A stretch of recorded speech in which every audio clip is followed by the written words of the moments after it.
भैया भाभी की फोटो दिखाओ। देखो फोटो तो नहीं दिखा सकता, ये तुम भी जानते हो, पब्लिकली ऐसे ठीक नहीं है। जिस दिन तुम्हारी भाभी हो जाएंगी उस दिन फोटो भी दिखा देंगे, प्रॉमिस है। इतने समझदार तो तुम हो, ऐसा फोटो नहीं दिखा। बोलो। और चलो उनके घर कोई बता दे जा करके, ये देख लो तुम्हारे क्लास में फोटो चल रहा है। उनके घर बता दे कोई। चलो, अब आप लोग क्वेश्चन पूछ सकते हैं, जो भी कोई क्वेश्चन है। देखो मेरी स्टोरी सुनो, मेरी स्टोरी कितनी सी। हमारा गांव है सिकंदराबाद, जिला बुलंदशहर। यहाँ जहाँ स्टूडियो है यहाँ से 18 किलोमीटर दूर है हमारा गांव। और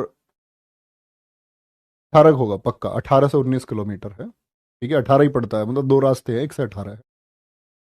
हमारे पिताजी किसान हैं, मम्मी हाउसवाइफ है, और 5 भाई बहन हैं हम। 5 भाई बहन में सबसे बड़ी हमारी दीदी है, फिर हमारे भाई हैं बड़े, फिर मैं हूँ, और फिर मुझसे छोटी 2 बहनें हैं। बड़ी बहन जी हमारी टीचर हैं, गवर्नमेंट टीचर। और मुझसे बड़े भाई जो मेरे हैं वो दिल्ली पुलिस में हैं। फिर मैं हूँ, मुझसे छोटी बहन एक टीचर है। और एक बहन हमारी ऐसी है जिसका पढ़ने में मन नहीं था थोड़ा, तो वो हैंडीक्राफ्ट वगैरह में उसका मन था। उसने बोला भैया, उसने मतलब पापा से ही बोला कि मेरा पढ़ाई में ज़्यादा मन है नहीं, तो वो अपना हैंडीक्राफ्ट वगैरह। ठीक है, तो ये है। ये तो हुआ हमारा, मतलब हम लोग कर क्या रहे हैं। हमारे घर में 2 लोगों की शादी हुई है, बड़ी बहन जी की, हमारी बड़े भैया की। और मुझसे छोटी बहन जो है उसकी शादी हो चुकी है। और अब जो और उससे भी छोटी है फिर उसकी शादी होगी। तो ये मैंने ही तय किया है कि ये मेरी नैतिक जिम्मेदारी है कि पहले, क्योंकि हमारे पास पहले साधन नहीं थे बहुत। हमारे पिताजी किसान रहे, तो हमारे चाचा, हमारे पिताजी और हमारे बाबा जी, 3 हिस्से थे हमारी ज़मीन के। और 3 हिस्सों में से तीसरा हिस्सा आप समझ सकते हैं ज़मीन का। और उसमें 5 बच्चों को पढ़ाना, ये अपने आप में एक टास्क है। अब आप बोलेंगे जी अंकल जी ने 5 क्यों करे थे, तो पहले लोग कर लेते थे। स्थिति ऐसी आई कि 5 लोगों को जब बहुत अच्छा पढ़ाना हो, या तो ये कि बहुत बेसिक्स पढ़ाई हो सबकी। जैसे हमारे भैया की तो लगभग बेसिक्स पढ़ाई हुई है, लेकिन हमारी बहन जी की बीएड वगैरह उन्होंने की सब कुछ। और मेरी इंजीनियरिंग हुई तो उसमें भी मैंने एजुकेशन लोन हमारा लिया गया। एजुकेशन लोन भी बाद में मतलब पटाया गया, वो किसान क्रेडिट कार्ड निकलवा करके। कहने का मतलब है कि बहुत सारे लोन्स थे। और फिर दीदी की शादी हुई तो एकदम से पैसे इतने सारे कहीं से हमारे पास आए भी नहीं कि कोई ऐसा सोर्स हो कि इनकम का कोई सोर्स हो, क्योंकि सब कुछ खत्म ही था। फिर एक कर्जा वो भी था। और फिर भैया की जॉब लगी हमारे भाई दिल्ली पुलिस में 2012 में। उनके भी सारे पैसे, मतलब उन्होंने कभी, कोई इतने साधारण व्यक्ति आप देखते होंगे, अंकित भैया के साथ में अक्सर दिखते हैं वीडियो में, चेतन शर्मा नाम है। तो कहने का मतलब ये है कि बहुत सारे सोर्सेज नहीं थे, उनके भी पैसे घर में ही खर्च हुए सारे। वो इतने साधारण हैं कि उन्होंने मतलब कभी कोई पैसा, शायद मुझे नहीं लगता अपने पर्सनल, किसी लोग बोलते हैं ना अपने पर्सनल खर्चे पे कोई खर्च कर लेता है, तो उनका शायद कोई ऐसा खर्चा है ही नहीं।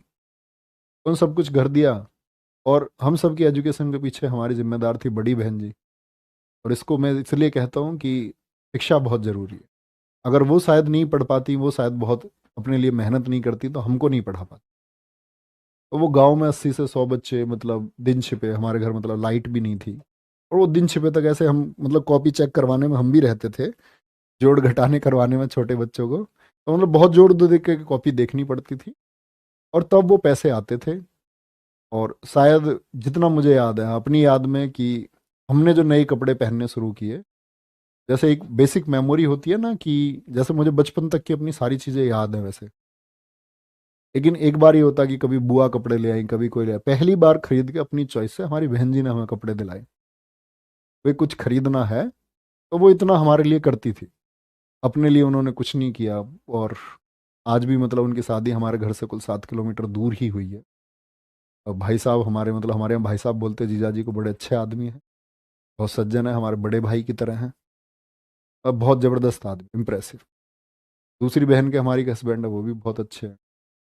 वो इंडियन आर्मी में है, आपका पोस्टेड चल रहे हैं वो वहाँ कश्मीर। तो ये तो घरेलू एक स्ट्रक्चर हुआ। तो इसमें हम पले बढ़े। पले बढ़े तो दबाव होता है एक, कि भाई तुम्हारे ऊपर घर की जिम्मेदारी है, कर्ज जैसे हालात हैं।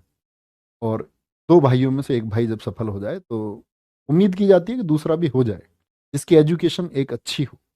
जिसने इंजीनियरिंग कम से कम कर रखी हो तो वो सफल हो। तो हमारा क्या हुआ कि जब जैसी ट्वेल्थ के बाद एक शौक था, बहुत गर्व बोला मैंने कि मैं इसमें कॉमन ग्रेजुएशन करूंगा। कुछ पैसे का कारण भी था कि भाई पैसे हमारे पास इतने हैं नहीं कि हम इंजीनियरिंग करें एजुकेशन लोन पर। डर लगता था इन चीज़ों से। और अपनी अगर बात करूं, बहुत ज़्यादा समझ भी नहीं थी। लेकिन मैं अपनी उम्र में जो मैंने देखा, मैं अपनी उम्र से ज़्यादा समझदार ही हमेशा रहा। कभी कोई ऐसा फॉल्ट नहीं था, कभी हमने कभी कोई गलती नहीं की। एक गलती जिसको मैं आपके सामने पहले ही पेश कर चुका हूँ, वो गलती भी नहीं थी। वो तो बस एक छोटे बचपन 8वीं क्लास में ऐसे ही हमने कोई चिट्ठी दे दी। उसको तुम इग्नोर कर सकते हो, मतलब अगर गलती मानना है तो गलती मान सकते हो। फिर ऐसा हुआ कि ये जिम्मेदारी आ गई, तो अपना ख्वाब था कि भाई यूपीएससी देंगे। और बड़ा मुझे रिसर्च का बड़ा शौक था। मैं 6ठी क्लास से 12वीं तक स्कूलिंग, मेरी 12वीं क्लास तक मैं अग्रसेन इंटर कॉलेज में पढ़ा हूँ। और अग्रसेन इंटर कॉलेज मतलब हम साइकिल से आते थे। 6ठी क्लास तक मुझ पर साइकिल चलानी आई नहीं। 7वीं से मैंने सीखी, तो भैया मुझे लेके गए, एक ही स्कूल में हम थे। फिर 6 साल में स्कूल साइकिल से। पढ़ने का जुनून इतना था कि हमारे प्रिंसिपल थे समय सिंह, मतलब आप कह सकते हैं, मतलब एक डिप्टी प्रिंसिपल थे वो। तो प्रिंसिपल तो हमारे वीरखेड़ा गांव के थे। और बाद में हमारा प्रिंसिपल बने आपका, उनका क्या नाम था, बीगेपुर के प्रिंसिपल थे सतपाल सिंह अधाना जी। तो स्कूल जाते रहे, पढ़ाई का इतना शौक था, कार्बनिक रसायन 11वीं क्लास में ठंड के टाइम पर। और मैं कोहरे में अपने साइकिल के स्टीयरिंग पर कार्बनिक रसायन पढ़ते हुए जा रहा था, तो हमारे मास्टर जी साइड में आ गए, समय सिंह जी। उन्होंने प्रेयर ग्राउंड पर मुझे सबके सामने बुलाया। बोले कि ये लड़का किस दिन सड़क पर मर जाएगा। मैंने इसको 3-4 दिन देखा है साइकिल पढ़ते हुए जाता। और फिर मतलब इतना जीएस वीएस का इतना पढ़ने का शौक था। 6ठी से 12वीं तक जितने भी कंपटीशन हुए, चाहे वो भारत को जानो हो, चाहे रोटेट क्लब हो, छोटे छोटे जीएस के कंपटीशन। और भारत को जानो के बारे में अगर आप में से बच्चे जानते होंगे, तो स्कूल लेवल से बच्चे सेलेक्ट होकर के फिर सीबीएसई बोर्ड, यूपी बोर्ड, वो कंबाइंड था। फिर जिले से बच्चे चुने जाते थे। जिले के बाद में फिर मंडल पर, और मंडल के बाद में फिर राजस्थान सेंट्रल एग्जाम होता। तो मैं क्वालिफाइड हूँ, ठीक है। उसमें प्रथम स्थान में रहा। और बहुत वो माइक पे होती थी, ऐसे लिखित परीक्षा नहीं होती थी, माइक पे आपको क्विज में आंसर देना होता था सामने लाइव तुरंत। ऐसे ही चलते रहे, मतलब जीएस का बड़ा अच्छा था। तो बड़ा रिसर्च का शौक था। साइकिल पे गए तो रेल पे अगर देखा Tier 2 क्यों लिखा हुआ है, हर चीज़ का बड़ा शौक था। कॉलेज में 4 साल में हमने पढ़ा सिर्फ और सिर्फ लाइब्रेरी में कंप्यूटर पे गूगल पे जाके चीज़ें ढूंढना, ये क्यों होता है। दिमाग में दुनिया में कहीं खंबे पे कुछ लिखा दिखा, दीवार पे कुछ लिखा दिखा, हर चीज़ के बारे में रिसर्च की, ऐसा क्यों नहीं होता है। बड़ा मतलब एक व्यक्ति होता है ना जिज्ञासु, तो मुझे लगता है मैं हद से ज़्यादा जिज्ञासु हूँ किसी चीज़। कितनी भी टिपिकल चीज़ होगी मेरे सामने आएगी तो पहले मैं उसको जानूंगा। मेरे पास डायरी रहती है, मैं नोट कर लेता हूँ, मुझे इस चीज़ के बारे में जानना है। ऐसे ही अपने बढ़ते रहे, तैयारी चलती रही। तो ये था चलो इंजीनियरिंग हो जाएगी, पिताजी कह रहे हैं तो कोई दिक्कत नहीं है, कल यूपीएससी निकालेंगे। और फर्स्ट ईयर में शायद इसी चक्कर मेरी बैक भी थी। अगले सेमेस्टर में मेरी एक में, क्योंकि इंजीनियरिंग पर जब हमने ध्यान नहीं दिया तो एक में बैक आई। अगले सेमेस्टर में वो क्लियर भी हुई। ये सारी चीज़ें चलती रही। और ये बड़ा भावुक है, इसे तुम फील करना, ये तुम्हारी ज़िंदगी का परिवर्तन कर सकता है। और ये मैंने अब से पहले सिर्फ एक बैच में बताया, खाकी बैच में। और खाकी बैच के बाद में आज तुम्हें बता रहा हूँ, शायद कुछ चीज़ें डिफ्रेंशिएट कर सकती हैं, कुछ चीज़ें वहाँ ना बताई हो। तो हुआ ऐसा, इंजीनियरिंग भी हो गई आपका, और साल था 2015। इंजीनियरिंग के बाद में भाई यही था, अपना तैयारी के लिए बोला गया कि भाई जॉब करनी है या प्रिपरेशन करनी है। तो हमारे भैया नौकरी कर रहे थे, बहन जी हमारी तब तक शिक्षा मित्र थी, टीचर हुई नहीं थी। शादी तक वो शिक्षा मित्र ही रही, अपनी शादी के बाद वो टीचर हुई। और थोड़ा सा वेतन मिलता है शिक्षा मित्र को, वो उन्होंने सब घर पे ही खर्च किया। तो तैयारी का मन बन गया कि भाई ठीक है तैयारी करेंगे। कभी आओगे तुम में से कोई हमारे घर, तो मेरी शायद 12वीं के टाइम की डायरी रखी हुई है। तो मैं अपना नाम पता कैसे लिखता था, मैं अपना नाम ऐसे लिखता था डायरी पे, ऐसे थोड़ी सी हनक नहीं आती है, कलेक्टर लिखते हैं। मैं अपना नाम लिखता था आईपीएस नवीन शर्मा, हर जगह। तो ख्वाब था एक पाला हुआ। इतनी अखबारों की कटिंग मैंने की, अगर आप देखोगे उस समय के चुनावी मुद्दों से लेकर के। ऐसा नहीं था मुझे जीएस पढ़नी थी, मुझे पॉलिटिक्स में बड़ी रुचि थी।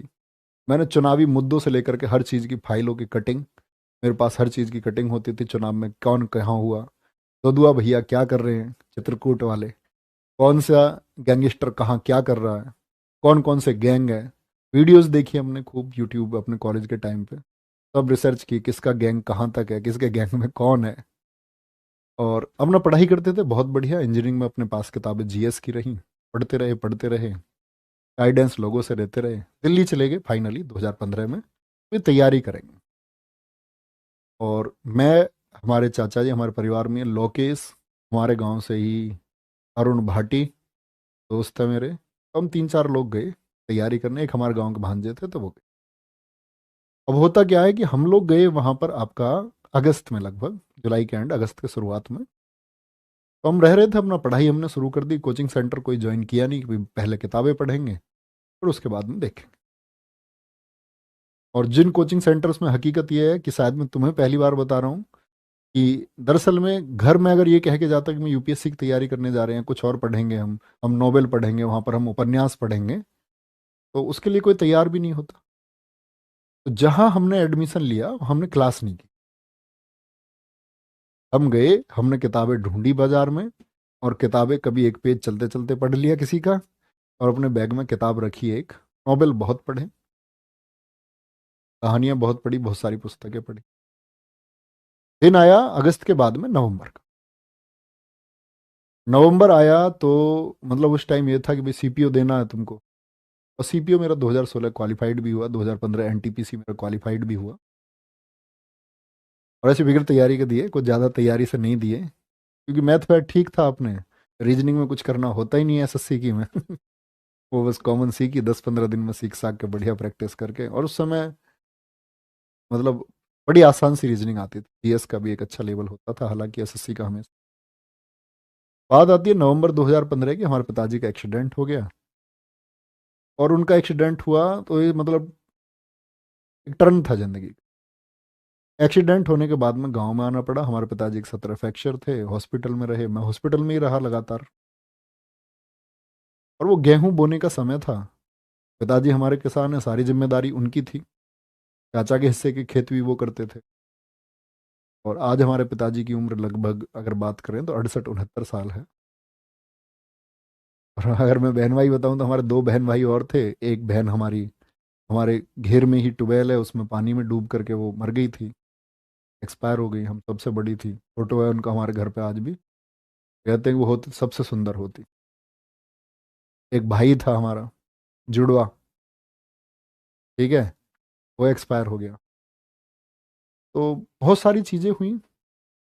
और फाइनली ये हुआ कि हम आकर के वो खेत हमको बोने पड़े, क्योंकि पिताजी को वो मतलब लंबा रेस्ट बता दिया, यहाँ से हॉस्पिटलाइज करके फिर दूसरे हॉस्पिटल में रहना है, इतने दिन रहना है, 2 महीने का रेस्ट है उनका। मैंने कहा हम करेंगे। जब मैं गांव में पहुंचा तो मैंने गांव में पहली बार ये सोचा कि मैं पढ़ाना शुरू करूं। 2015 की बात में आप। तो मैंने बच्चों को 10th 12th के जो बच्चे ट्यूशन पढ़ते थे, मैथ और साइंस का ही ट्यूशन सब पढ़ते हैं, इंग्लिश में पढ़ाता था, मैथ साइंस पढ़ाता था। गांव में मतलब मल्टीवर्स टीचर चल जाता है, एक सब्जेक्ट पढ़ा सकता है। तो उसमें क्या हुआ कि हमारे गांव से बच्चे अलीगढ़ पढ़ने जाते थे, और अलीगढ़ में नकल बहुत होती है, यूपी में प्रसिद्ध है। हमारे गांव से लगभग हर साल 50-60-70 लड़के अलीगढ़ से 10वीं और 12वीं पास होते थे। तो पहली बार मैंने लोगों में ये प्रचारित किया कि आपको अलीगढ़ जाने की जरूरत नहीं है, मैं आपको पढ़ाऊंगा, है ना। और आप यहीं कहीं से लोकल स्कूल से फॉर्म भरो, कहीं अलीगढ़ जो 10-12-15 हज़ार रुपए आप देते हो देने की जरूरत नहीं है। फीस मैं 300 रुपये लेता था पर हेड एक बच्चे से। तो कहने की बात है, बच्चे मेरे पास पढ़ने लगे, उनको दिखा कि ये लड़का मेहनत करता है। सबने भेजा गांव में, क्योंकि हमारी बहन जी पहले पढ़ाती थी, तो आप समझ सकते हो पृष्ठभूमि थी, पृष्ठभूमि थी कि ये लोग पढ़ाते हैं। अब उस पढ़ाने में क्या हुआ प्यारे बच्चे, कि कुछ ऐसी इमेज बन गई कि आप लोग जानते हैं कि अध्यापन एक सम्मान की चीज है और आपका सम्मान बढ़ता है, नो डाउट। यही हमारे साथ हुआ और यही चीज हमारे लिए नेगेटिव भी हुई। गांव में एक पक्ष, मतलब अब वो चीजें पुरानी हो चुकी हैं, सॉल्व आउट हो चुकी हैं वो चीजें, पर मतलब एक बस ये सच्चाई के नाते है, किसी वैमनस्यता के नाते नहीं है। तो उन उन लोगों को ये चीज़ें खरी नहीं उतरी, तो उन लोगों ने बहुत सारी साजिशें की, प्लानिंग की, कोई ऐसा नहीं होना चाहिए। और उसी प्लानिंग में क्या हुआ, वो ईर्ष्या बढ़ते बढ़ते इतनी बढ़ गई कि उसमें लोगों की बदतमीजी हमारे खिलाफ। और वो बदतमीजी ऐसे हुई कि मतलब घर के सामने किसी ने गाली दे दी, किसी ने कमेंट कर दिया किसी के ऊपर, हमारे पिताजी से कुछ। पिताजी हमारे बड़े दिलदार आदमी हैं, लेकिन उनको लगता था यार बालक है हमारे, अभी स्ट्रगल फेस चल रहा है सबका, सब कुछ भी। मुझे इतना टॉर्चर किया गया 6 महीने तक लगातार कि मैं किधर से निकल के भी जा रहा हूँ तो मेरे ऊपर मतलब ऐसे टिप्पणी की जा रही है। और उस टिप्पणी की मतलब सीमाएं होती हैं, वो सीमाएं पार होते, वो टिप्पणी मतलब बहुत ज़्यादा हो गई। और आप लोग समझ सकते हैं इस बात को, क्या बताऊँ। मतलब उस चीज़ से चीज़ें ख़त्म हो गई। एक दिन ये हुआ कि हमने ये तय किया कि हम अपनी पढ़ाई वढ़ाई जो कुछ अपने सपने हैं सब कुछ छोड़ देंगे। हम पहले इस बदलाव के लिए लड़ेंगे कि आखिर ऐसा होता ही क्यों, क्यों किसी बढ़ते व्यक्ति को रोका जाता है, क्यों ईर्ष्या पैदा होती है। तो हम उस ईर्ष्या से टकराने के लिए खड़े हो गए, या तो हम खत्म होंगे या ईर्ष्या खत्म। उसमें बहुत कुछ हुआ, बहुत सारे फर्जी मुकदमे लिखे गए, बहुत सारे सही मुकदमे लिखे गए। और मतलब चीज़ें ऐसी ही चलती रही। फिर हम पिस्टल लगा के इधर से उधर, फरारी जैसे हालात रहे। मतलब वो एक मतलब हद से ज़्यादा टॉर्चर किसी को कर देना, वो टॉर्चर जैसे हालात मेरे हो गए। और कई बार मन करता है यार जीवन में कुछ है नहीं, एक एक दिन तक सोना नहीं। फिर ये चीज़ें सॉल्व आउट हुई आपका 2018 में आकर के। हमारे भैया हमेशा से ये सोचते रहे भाई कुछ करना है, सीधे थे, बोले लोगों का काम है तुम ये करो, अपनी तरक्की पर ध्यान दो। तो इन सब चीज़ों को सॉल्व होने में 3 से 4 5 साल का जो गोल्डन पीरियड था अपनी पढ़ाई का वो ख़त्म हो गया। जो सिलेक्शन था अपना पीपीओ एंड टीपीसी, वो किसी काम नहीं आए क्योंकि मुकदमे लग चुके थे, कोई अर्थ उनका नहीं रहा। और फिर अगर हम बात करें प्यारे बच्चे, 2018 में हम गए तो मैं एकांत रहा हूँ 1 साल, एक कमरे में बंद होकर के, एक मानसिक दबाव जैसे हालात में। और मैंने हद से ज़्यादा पढ़ा। आप बोलते ना 6 घंटे 4 घंटे। मेरे दोस्त है मेरे साथ मंजीत भाटी, मेरे सबसे करीब मित्रों में से, मैं 7 दिन लगातार भी जागा, 7 दिन लगातार। इसको कोई विश्वास नहीं करता, एक वो व्यक्ति है मेरे साथ जो है। तो कहने का मतलब ये है, जिंदगी में बहुत सारी चीज़ें आती है और हमने देखा इस चीज़ में नुकसान भी होता है, लेकिन परिवर्तन के लिए बहुत सारी चीज़ें करनी पड़ती हैं। जब आपका अंत होने वाला हो तब आपको अपने रिवाइवल के लिए, जीवन के लिए सब कुछ करना पड़ता है। और मेरा मानना ये है, इन सारी चीज़ों का निष्कर्ष मैं आप लोगों के पास क्या पहुंचाऊं कि आप मेरे छोटे भाई बहन हैं, तो निष्कर्ष ये है कि आप मतलब ऐसी चीज़ों से बचना, बहुत दूर रहना। जब आप सफलता की तरफ बढ़ रहे हो ना, तो आप लोगों के सामने हाथ जोड़ के रखना, नहीं तो आपको पूरी ज़िंदगी मलाल रहेगा कि आप ये कर पाते। और फिर सारी परिभाषा, सारे इस चीज़ का शायद जब लग रहा था जीवन में कोई अर्थ है नहीं, दिल्ली थे, भैया ने बोला कुछ करना, तो प्लान बनाया, 20 स्टूल खरीदे और कोचिंग सेंटर अपना शुरू किया। हालात ऐसे थे मुकदमे के चलते हुए कि एक इन्वर्टर तक हम नहीं खरीद सकते थे कोचिंग सेंटर के लिए, कि भाई लाइट रहेगी, अंधेरा रहेगा, सर्दियों के समय पर कैसे पढ़ाएंगे। पहले तो गांव में शुरू किया, थोड़ा सा उजाला निकले तब पढ़ाना शुरू किया। 20 बच्चों से शुरुआत की, नहर पर पहुंचे, दम लगाया, बच्चों से बोला पूरे दिन घर जाने की जरूरत नहीं है, खाना लेके आओ, तुम्हारा भाई तुम्हें पढ़ाएगा। पूरी रात क्लास चल रही है, गद्दे बच्चों के लिए खरीदे, सब अपने घर से लेकर के आए। हॉर्न में ऐसा रोड की आवाज़ पर पढ़ाना शुरू किया। और उस गले में जो चीज़ें दिक्कत आई वो तभी से आई। नॉन स्टॉप पढ़ाया। दिल्ली पुलिस का बैच था जब पिछले वाला 2020 का, और मैंने ऐसी प्रॉमिस कर दिया कि 6 से 12 बजे तक मैं तुम्हें पढ़ाऊंगा। गर्मियों के टाइम पे लॉकडाउन का समय था, ना पंखे, गांव में जंगल में बाग था, अस्तौली गांव में हमारे पास। तो वहाँ एक स्कूल था, ना तो वहाँ इलेक्ट्रिसिटी कोई सप्लाई, इतनी दूर जंगल में कहाँ ही सप्लाई होगी, ना पंखे ना कुछ। बच्चे तर पसीने में, मैं तर, लेकिन लगातार हम 6 घंटे पढ़ते। और सारे बच्चे वो लगभग बेहतरीन माइंड सेट के बच्चे हैं, मैं आज देख पाता हूँ सबको, शायद एक जागरूक नागरिक भी हैं जो ऑफलाइन स्टूडेंट। फिर उसके बाद नहर पर आए, नहर पर आने के बाद में फिर जिंदगी संवारने का काम अंकित भैया ने किया। उन्होंने बोला कि हमारे यहाँ से एक हिस्ट्री के टीचर चले गए थे, बोले कि नवीन अगर ये कर पाए। तो उस समय ये था कि मैं 6 आपका पढ़ा रहा था, 6 घंटे तो मेरे भैया ने हमारे ने कहा बड़े ने कि वहाँ से ऐसे पढ़ाना है। मैंने कहा नहीं, मैंने तो यहाँ प्रॉमिस किया हुआ है बच्चों से। बोले शाम को पढ़ाऊंगा। पढ़ाएंगे। पढ़ाते पढ़ाते यही सब अभी तक चल रहा है, आपके सामने है जो कुछ भी है। मेहनत कर रहे हैं, साथ मिलके चल रहे हैं। और जीवन में बस एक यही ख्वाब है कि जो कुछ छूटा तो ज़्यादा बहुत कुछ मिला है। तो हम लोग ये मानते हैं कि अगर हम गुंजाइश रखते हैं हमेशा सुधार की तो हम आगे पहुंचते हैं। जीवन में आप क्या सीखते हो वो महत्व रखता है हमेशा। आज शायद हम कहीं डिस्ट्रिक्ट मजिस्ट्रेट भी हो जाते तो शायद इतने लोग हमें नहीं जान पाते। कहीं हम शायद आईपीएस भी होते तो लोग हमें नहीं जान पाते। हम कहीं इंस्पेक्टर होते तो नहीं जान पाते, सब इंस्पेक्टर होते नहीं जान पाते। हम कहीं रेलवे में काम कर रहे होते लोग इतने हमको नहीं जान पाते। और सबसे बड़ी बात है, सर्विस सेवा हम इतने लोगों को दे ही नहीं पाते। एक डिस्ट्रिक्ट मजिस्ट्रेट चंद लोगों को सेवा दे पाता है अपने पूरे जीवन काल में। एक आईपीएस चंद लोगों के लिए सही काम कर पाता है। एक सब इंस्पेक्टर ना के बराबर लोगों के लिए सही काम कर पाता है अपनी जिंदगी में, राजनीतिक दबाव के चलते हुए। लेकिन मुझको लगता है कि हम लोग जो काम कर रहे हैं पर कोई ना तो कभी दबाव बना सकता और हम हजारों घरों की जिंदगी संवार सकते। उस दिन प्रण किया कि अपना जिंदगी, जिस दिन वो मैंने 20 स्टूल खरीदे, कि हम कभी ना तो कभी कोई फॉर्म भरेंगे, आगे केस मुकदमे सब खत्म हो गए। लेकिन हमने डिसाइड किया हम पूरी जिंदगी अब अध्यापक रहेंगे। Teacher means teacher. ऐसा नहीं कि अपनी तैयारी करेंगे नौकरी लग जाएगी, नौकरी करेंगे बच्चों को आज पढ़ाएंगे कल नहीं पढ़ाएंगे परसों चैनल बदलेंगे, नहीं, एक जगह पढ़ाएंगे। अपने अंतिम क्षण तक, अंतिम सांस तक पढ़ाएंगे, बच्चों में वैल्यूज डेवलप करेंगे, बच्चों को सिखाएंगे कि शिक्षा क्या महत्व है। सब कुछ चल ही रहा है, कोई दिक्कत नहीं है। और बाकी अगर बात करते हैं, वे बच्चों तक तो हम है ही, जिंदगी हम संवार पा रहे हैं। और एक चीज होती है धन, के बारे में शायद कभी कोई ऐसा पंथ रहा नहीं। इसके बारे में हमारे चैनल के ऑनर जानते हैं कि धन से मेरा कितना लेना देना है या कितना नहीं है। वो चीज़ें मैं आपके पास डिलीवर करूँ तो वो शायद एक झूठ होगा, सत्य होगा, तो कभी उससे कोई वास्ता। आज भी हमारे पैसे हैं, मेरे भैया और ये दोनों आपस में मित्र हैं, अंकित भैया। मैंने कहा मेरे जो भी पैसे हैं मेरे भैया के पास, वहाँ पहुँच जाते हैं, कोई दिक्कत नहीं है। तो मैं ले लेता हूँ जो मुझे ज़रूरत होती है। इतना ही सीन है और बस मेहनत करते रहेंगे, आगे बढ़ते रहेंगे। अपना ख्याल रखो और मतलब तुम मेहनत करो,